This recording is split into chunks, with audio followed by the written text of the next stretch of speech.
ದೊರಕಿದೆ ರುಚಿ ಸವಿಯಲು.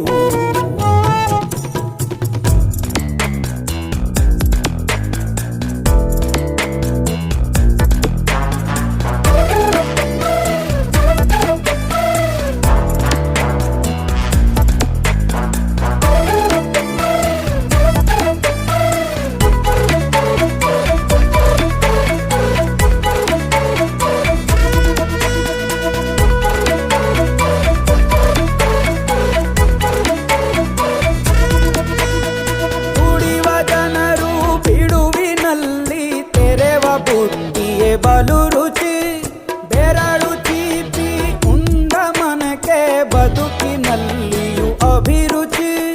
ಮಾವಿನಕಾಯಿ ಚಿತ್ರಾನ್ನ ಮೈಸೂರಲ್ಲಿ ತಿಂದೋನ್ ಜಾಣ, ಮನೆಗೆಷ್ಟೇ ನಿಂಟ್ರು ಬರ್ಲಿ ಮಲ್ನಾಡಲ್ ತಾಜಾ ತಂಬ್ಳಿ. ದಾವಣಗೆರೆ ಬೆಣ್ಣೆ ದೋಸೆ ಈರೂರಲ್ಲಿ ತಿನ್ನೋ ಆಸೆ.